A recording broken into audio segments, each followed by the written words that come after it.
Today we will examine how charter schools can be used as a tool to drive innovation in our schools. Specifically, we will discuss legislation introduced by Representative Paulus that would expand access to outstanding charter schools. This hearing kicks off a larger conversation about how we can educate our way to a better economy, as Secretary Duncan says, by overhauling our nation's primary education law. Last week, Congressman Klein, Kildee, Castle, and I announced that we plan to do this overhaul in an inclusive and transparent way. We are starting by holding hearings and asking for input of all stakeholders who want to make meaningful improvements in the law. I strongly believe that the bipartisanship will be the key to getting this rewrite done. Our committee has a tradition of working across party lines when it comes to education. 9 years ago, we came together for the historic way to write the latest version of the law, No Child Left Behind. No Child brought powerful reforms to our schools.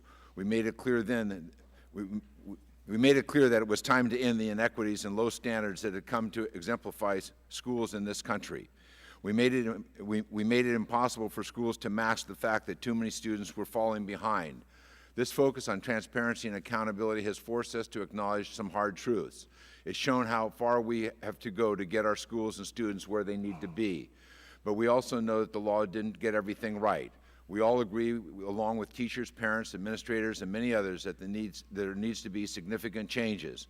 Now, with our economy in need of serious rebuilding, we cannot afford to wait to fix it.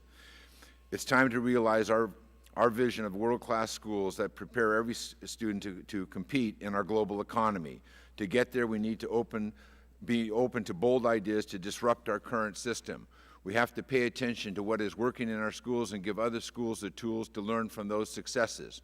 Time and again, we've seen this approach work. Innovation, creativity lead to effective reforms. Effective reforms transform schools and communities. One of the best examples is our high-performing charter schools. These schools are proving that low-income and minority students can succeed when given the right tools, challenges, and learning environments. There are now more than 1.5 million children enrolled in nearly 5,000 public charters across the United States. In some of these areas, students were stuck in struggling schools where 70% of the students dropped out. The opportunity promised by quality charter schools was their only chance at a better education. Take the Green Dot Public Schools. Green Dot schools serve students in the highest need in Los Angeles and South Bronx, where only about 4% of the kids graduate from college.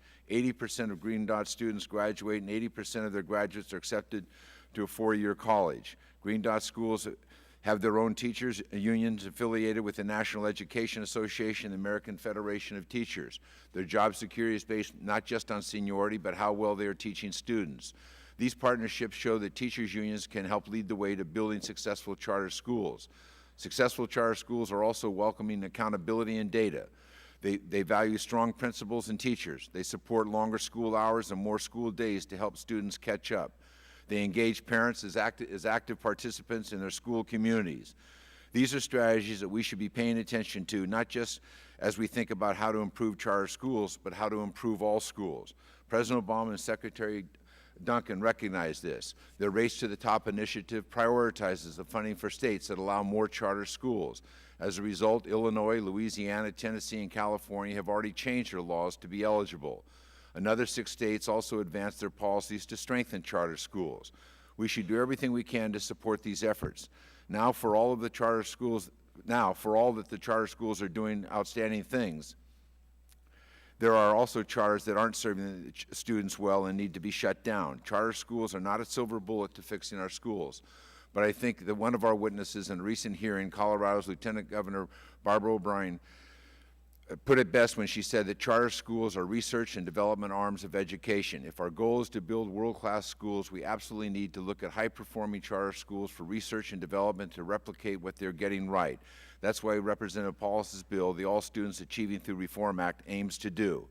It would bring to scale what is working in charter schools and improve the quality of existing schools. It would allow existing schools to apply for grants to help with transportation and hire additional staff. The bill would also create new competitive grant program for states and districts that want to expand quality charter schools in high-need areas.